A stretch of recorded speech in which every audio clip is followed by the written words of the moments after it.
Jangan tegang. Karena kita bawa program nih Pak Agus ya. Halo Nes, bertemu kembali dalam Nadi, ngobrol asik dunia inspirasi perawat. Dengarkan inspirasinya, rasakan sehatnya. Oke, untuk kali ini tema pengenalan program kita itu pengenalan program kerja Infocom tahun 2025 sampai 2030. Oke, dengan saya host baru pertama kali kenal kali ya ini ya. Saya perkenalkan diri saya dulu deh. Oh baik. Saya Jeffrey. Kebenaran saya ke bagian untuk membawakan apa ini namanya podcast kita hari ini ya. Pengenalan program kerja Infocom. Di mana nanti kita kedatangan narasumber, sahabat perawat. Kita hari ini kedatangan narasumber dari divisi Infocom. Ya, nanti kita akan juga ngobrol-ngobrol santai ya tentang program kerja Infocom tahun 2025 sampai 2030 apa itu ya. Nah, kita langsung aja kita mulai di sini. Nanti saya akan perkenalkan nih narasumber kita nih, Pak Agus Samsul. Ya. Assalamualaikum. Waalaikumsalam. Gimana Pak Agus? Alhamdulillah sehat ya. Sehat, Karena alhamdulillah. masa gerai gitu ya. Ketemu kembali ya. Ketemu ya kita di sini ya. Biasanya kalau kita ketemu di mana nih Pak Agus? Ya biasanya kita paling di warung kopi ya. Warung kopi ya. Obrolan santai. Ngobrol santai. Tapi kita juga nyantai juga. Nyantai ini juga. Ya. Jangan tegang. Karena kita bawa program nih Pak Agus ya. Bawa program. Mungkin nanti Pak Agus bisa ini kali ya menjelaskan ke teman-teman nurse kita di sini apa itu program kerja Infocom. Berapa tahun ke depan Pak Agus? Ada 5 tahun kurang lebih ya itu ya? 5 tahun. Atau yang 2025 sampai 2030. Oke. Oke, untuk sahabat nurse semua yang menyaksikan acara kita ini, nanti bisa kalau mau tanya jawab atau bertanya ya nanti dari narsum kita bisa menjelaskan. Boleh diceritakan dulu apa nih sebenarnya peran utama divisi dari komunikasi organisasi PPNI RSKD Duren Sawit, Pak Agus. Ya baik Pak Uji ya. Memang dari kalau dari divisi Infocom ini kita berperan. Berperannya apa sih? Kita sebagai jembatan informasi gitu. Informasi ya kita sih untuk memastikan bahwa semua kebijakan baik program dalam kegiatan PPNI bisa tersampaikan gitu. Bisa tersampaikan ke siapa? Ke seluruh anggota gitu. Selain itu juga kita juga membangun dari Infocom bagaimana citra positif organisasi ya melalui publikasi ini gitu kan. Dan termasuk di dalamnya media digital gitu. Itu sih peran utama kita sih. Tapi kalau dilihat-lihat juga ya Pak Agus ya, banyak juga ya kayak program kerja Infocom itu ya dari mungkin model-modelnya seperti apa, mungkin ada kayak kalau kita punya suatu produk tuh kan ada unggulan ya. Mungkin dari Infocomnya sendiri bisa dijelaskan unggulan dari program Infocom itu apa aja sih? Kalau kita di program Infocom kita sebenarnya punya 3 program kerjanya. Yang pertama sih kita pengelolaan informasi. Pengelolaan informasi ini bisa melalui media sosial. Kita bisa lewat Instagram, bisa lewat YouTube. Salah satunya yang sedang kita lakukan ini podcast ya. Kemudian selain juga informasi dan komunikasi, kita ada namanya mengelola dengan media sosial. Bisa dari YouTube, kemudian kita juga Instagram, ya udah berjalan sih yang untuk Instagram. Kemudian juga ada podcast dan selainnya gitu. Yang kedua kita program yang kedua tentang publikasi dan dokumentasi. Publikasi dan dokumentasi ini adalah kegiatan yang rutin kita bulanan, yang edukasi digital yang akan kita kembangkan gitu ya. Kemudian yang ketiga adalah hubungan internal dan eksternal. Jadi kita membina hubungan antar anggota, kemudian juga kita membina hubungan dari internal eksternal. Misal dari kita ada DPK ya. Kemudian kita kan ada juga dari pusat, dari DPW dan DPD gitu. Jadi kita menjembatani informasi dari atas ke bawah gitu sampai kita ke anggota yang paling bawah seperti itu sih. Jadi 3 program kerja kita. Berarti luar biasa ya. Sekarang nih kalau dibilang dunia digital di dunia kesehatan itu udah lebih banyak ngalami kemajuan ya itu ya. Luar biasa lah. Mungkin nanti juga teman-teman terutama teman-teman nurse di Rumah Sakit Durian Sawit ini bisa memanfaatkan fasilitas-fasilitas yang diberikan oleh Infocom ini ya. Ya, kita kan tadi menjabatani itu untuk informasi. Jadi kita juga memberi kesempatan kepada anggota bagaimana untuk memanfaatkan media sosial ini gitu ya. Yang pertama kita bisa untuk teman-teman memanfaatkannya itu untuk media edukasi kesehatan gitu. Jadi itu memberikan informasi kesehatan yang akurat dan terpercaya. Bisa juga untuk meningkatkan kesadaran. Jadi sebagai media kampanye juga untuk media kampanye kesehatan seperti pencegahan penyakit menular dan sebagainya gitu ya. Betul. Juga sebagai pengalaman profesional berbagi gitu. Berbagi pengalaman baik dengan pekerjaan gitu kan dengan tantangannya dan solusinya di dalam dunia kerja sih gitu. Iya tadi udah bisa menggunakan itu ya tadi Instagram ya mungkin salah satunya Facebook ada. Kalau Facebook mungkin kita belum Ya tapi mungkin kalau Instagram kita ya. baru Instagram, YouTube sih dengan podcast ini. Kedepannya nanti juga kita akan adakan mungkin dalam program berikutnya udah kita programkan bagaimana DRK juga melibatkan dengan komite keperawatan gitu kan. Kemudian juga melibatkan dengan bidang keperawatan bagaimana kita in-house training gitu kan sehingga nyampe ke teman-teman gitu. Ada pelatihan-pelatihan gitu ya bagusnya itu ya. Iya. Terus kira-kira ada nggak mungkin dari program-program ini ya paling nggak istilahnya ada tantangannya ataupun ya kiranya tuh kayak cara mengelola media itu seperti apa ini. Iya. Sebenarnya banyak ya sebenarnya tantangan karena kita di divisi Infocom sendiri orang-orang baru gitu kan. Apalagi terkait dengan IT ya kita notabene basicnya kan bukan IT jadi agak susah juga bagaimana mengelola Infocom ini, bagaimana kita menyusun kontennya gitu. Untuk kesempatan ini juga kita bagaimana menyusunnya sih untuk konten persiapan bagaimana menyampaikan informasi ke teman-teman di bawah gitu. Kemudian juga bagaimana respon kita menyampaikan informasi tadi dari atas ke bawah gitu kan. Harus cepat gitu kan. Kita juga terkendala juga kemampuan gitu individunya juga. Di samping juga sih memang medianya juga.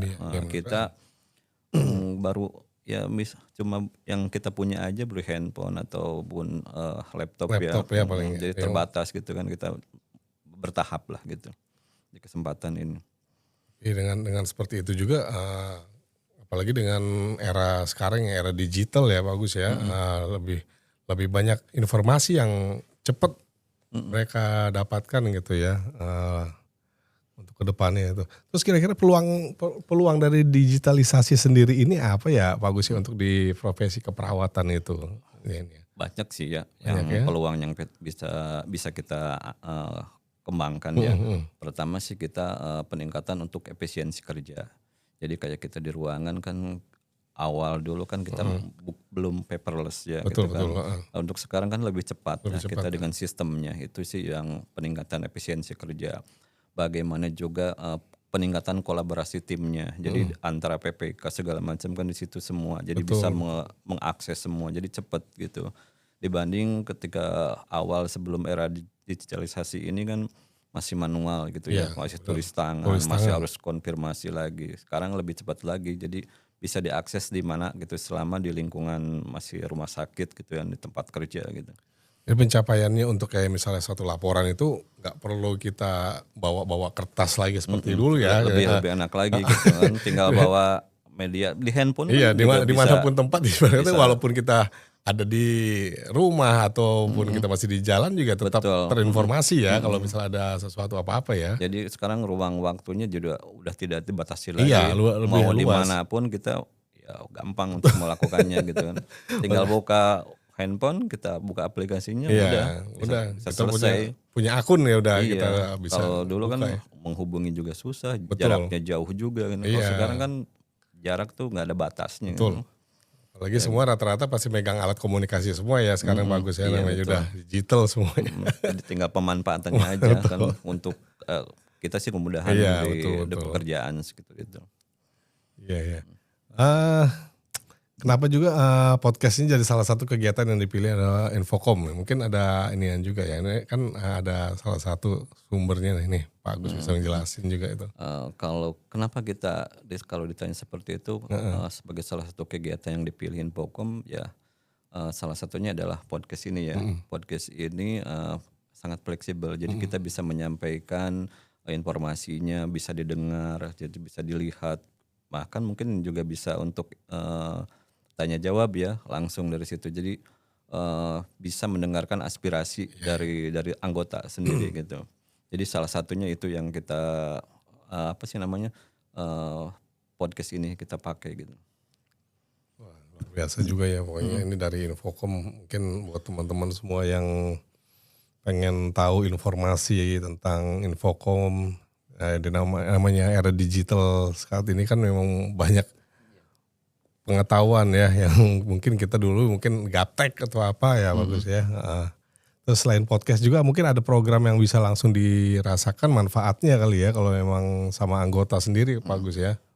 Kalau untuk yang bisa langsung dirasakan teman-teman di anggota, kita akan coba sih sebenarnya belum berjalan, tapi kita lagi mapping dulu kebutuhannya, persiapan dulu, baru kita launching gitu kan. Tergantung kesiapan juga tadi yang media juga. Salah satunya yang kita akan coba itu ada yang namanya ruang inspirasi. Jadi ini untuk apa sih? Inspirasi dari anggota untuk menyampaikan kritik sarannya bagaimana untuk DPK ini berkembang lebih baik lagi. Jadi kita akan buka ruang itu jadi siapapun bisa mengakses di ruang itu terutama untuk anggota gitu. Kita ada punya saluran tersendiri gitu. Seperti itu sih. Lalu juga ada pojok literasi. Kita mencoba ke teman-teman siapa yang gemar hobi di dalam tulis menulis gitu kan, mau artikel atau jurnal, kita siapkan media di situ gitu. Sehingga informasi kemudian ilmu yang terbaru teman-teman bisa di-share, bisa mengetahui semua, jadi bermanfaat sekali. Jadi tadi itu ada ruang pojok literasi, ada ruang inspirasi. Ruang inspirasi bagaimana informasi saran dari teman-teman untuk perkembangan DPK sendiri terutama di Infocom gitu.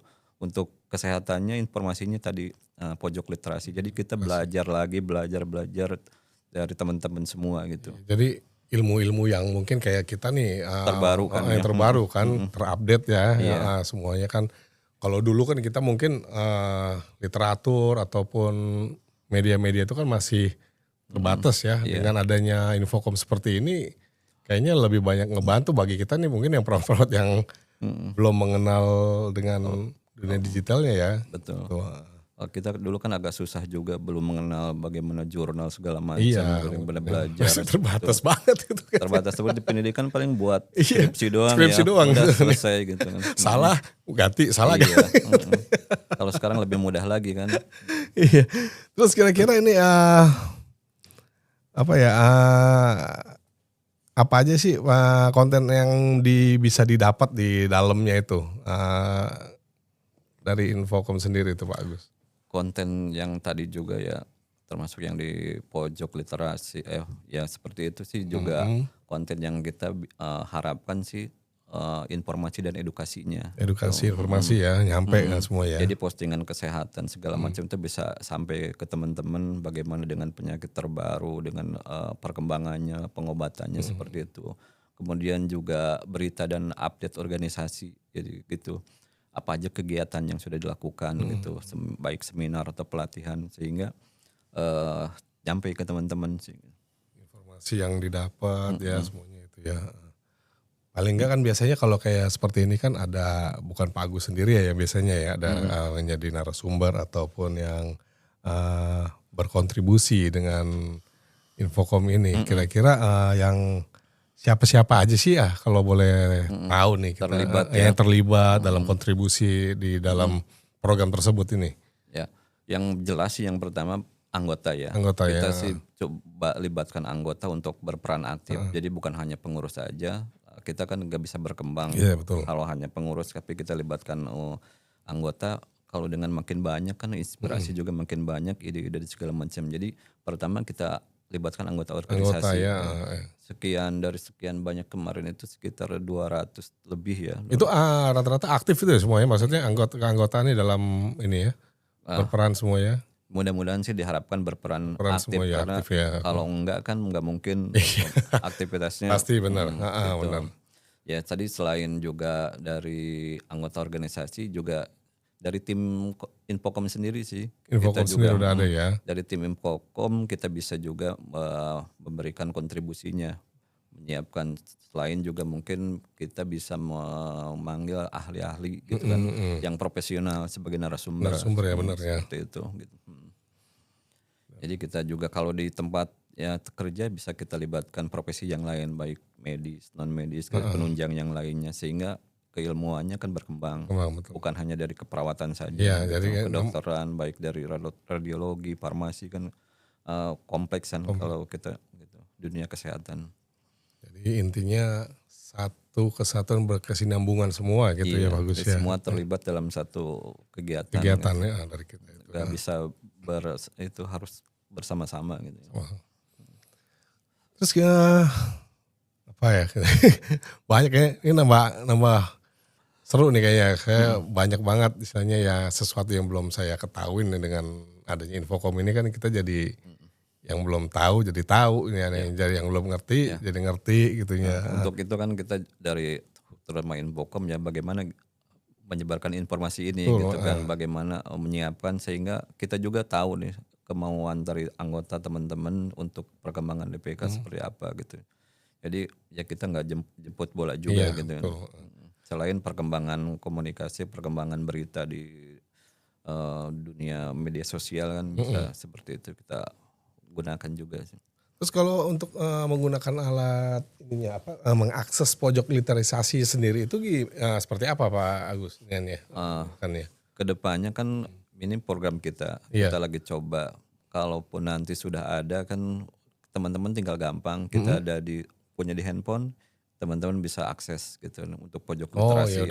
Kalau kedepannya mungkin kita bisa masuk ke dalam web sehingga bisa mengakses seluruh anggota untuk di situ pojok literasi yang gemar menulis artikel segala macam, dan kita kasih kesempatan gitu untuk mereka mungkin bisa sebulan sekali atau 2 minggu sekali, sehingga rutin. Yang penting sih kita rutin itu, enggak tiap hari sih. Jadi ada aja dalam 2 minggu atau dalam 1 bulan gitu, sehingga hobi teman-teman untuk yang menulis literasi bisa tersalurkan juga sih, seperti itu. Jadi terus, itu sih. Kalau untuk keanggotaannya sendiri ya Pak Gus ya, kalau misalnya mungkin ya teman-teman nurse yang lain atau perawat-perawat yang lain untuk terlibat aktif dalam program Infocom sendiri itu seperti apa ya, misalnya kita mau ikut aktif gitu. Untuk aktif yang paling mudah kan yang pasti kita sebagai anggota udah pasti, kalau udah anggota kan udah apa ya namanya, bisa terlibat lah ya, bisa terlibat. Udah otomatis ya. Otomatis terlibat, mereka bisa ikut dalam kegiatan yang ada di DPK, terutama yang ada di Infocom gitu ya. Jadi gampang sih, pertama yaitu keterlibatan teman-teman di anggota. Untuk keanggotaannya sendiri di mana untuk di rumah sakit Duren Sawit sendiri udah berapa banyak itu Pak Gus? Kalau memang dari keseluruhan anggotaannya. Keanggotaan itu. Keanggotaan sih kita belum tahu yang pasti sih. Belum kita koordinasi dengan bagian yang IT-nya, keanggotaannya gitu. Tapi minimal sih kalau nggak salah udah lebih dari 293 ya. Luar biasa ya, banyak banget berarti anggotaannya. Udah mulai banyak sih. Ya mudah-mudahan pada keanggotaannya dengan adanya Infocom seperti ini kita lebih informasi lebih cepat. Iya, harapan kita sih seperti itu. Lebih cepat tersampaikan gitu ya. Karena tadi juga kan ya kita sih mudah-mudahan bisa menyelesaikan hambatan ini kan. Betul. Kita dengan ditunjang SDM-nya, ditunjang dengan IT-nya, biar informasi itu lebih cepat nyampe ke teman-teman seperti itu. Ya, oke, untuk obrolan kali ini kayaknya benar-benar menarik ya. Saya sebenarnya kalau mau dibilang untuk pertanyaan mungkin banyak ya pertanyaan. Yang jelas kalau ini Infocom bukan hanya sekedar divisi ya Pak Agus ya, tapi juga sumber informasi yang mungkin yang selalu terbuka untuk semua anggota ya. Mungkin ya Agus, ini mungkin kalau ada waktu nih pengen lagi kita ngobrol-ngobrol lebih panjang lagi ya. Tapi ya terima kasih juga buat narasumber kita yang hari ini. Semoga sahabat perawat semakin semangat untuk berpartisipasi ya dengan adanya Infocom seperti ini. Mungkin itu aja nih Pak Agus, nanti kalau ada waktu mungkin bolehlah kita sambung lagi obrolan-obrolan kita ya. Nanti di sesi berikutnya. Terima kasih Pak Agus atas waktunya bisa berbagi ilmu kepada teman-teman nurse semuanya itu. Mudah-mudahan kita kembali di sesi yang lain ya dengan topik yang berbeda. Terima kasih Mas Agus. Sama-sama.